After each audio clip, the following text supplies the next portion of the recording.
वसुदेवसुतं देवं कंसचाणूरमर्दनं देवकी परमानन्दं कृष्णं वन्दे जगद्गुरुं श्रीकृष्णं वन्दे जगद्गुरुं श्रीकृष्णं वन्दे जगद्गुरुं। एक बार ग्वाल बाल अपनी गायों को चरती हुई छोड़कर भगवान श्री कृष्ण और बलराम के साथ खेल कूद में लग गए।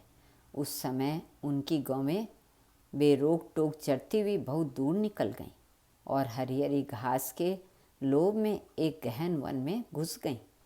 जब ग्वाल बालों ने देखा कि हमारे पशुओं का तो कहीं पता ठिकाना ही नहीं है, तो उन्हें अपने खेल कूद पर बड़ा पछतावा होने लगा।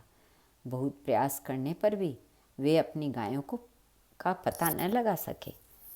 गौवें ही ब्रजवासियों की जीविका का साधन थी। उनके न मिलने पर अभी सभी ग्वाल बाल अचेत से हो गए। फिर वे गौओं के खुर का निशान देखते हुए तथा उनका पता लगाते हुए आगे बढ़े। अंत में उन्होंने देखा कि उनकी गायें सरकंडों के वन में रास्ता भूलकर डकार रही हैं।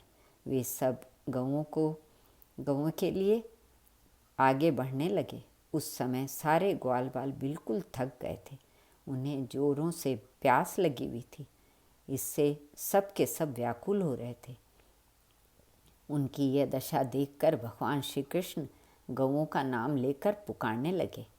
गौएं अपने नाम की ध्वनि सुनकर हुंकारने और रंभाने लगीं। उसी समय वन में भयानक दावाग्नि लग गई, जो वनवासी जीवों का काल होती है।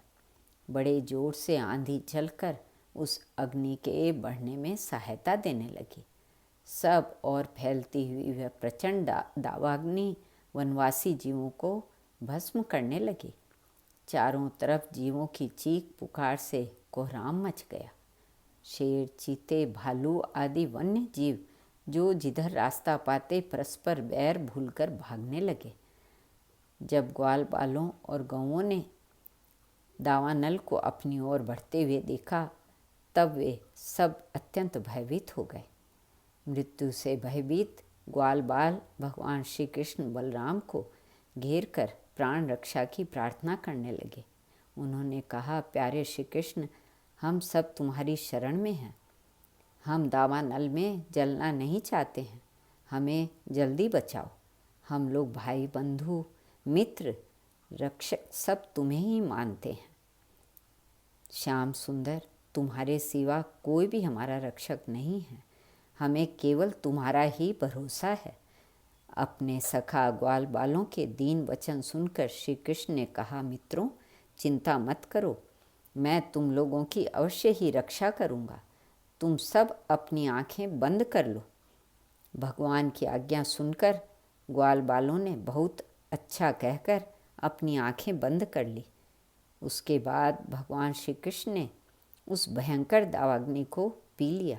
जब ग्वाल बालों ने अपनी आँखें खोली तो अपने को वट वृक्ष के पास सुरक्षित पाया। इस प्रकार अपने आप को और गौओं को दावाग्नि से बचा देखकर ग्वाल बालों को अत्यंत ही विस्मय हुआ। वे सब श्री कृष्ण की बार बार स्तुति करने लगे। ग्वाल बालों ने भगवान श्री कृष्ण के इस अद्भुत कर्म की चर्चा अपने परिवार में की। सभी लोग मोहन की इस अलौकिक लीला से आश्चर्यचकित होकर उन्हें कोई बहुत बड़ा देवता मानने लगे। श्री कृष्णार्पण वस्तु।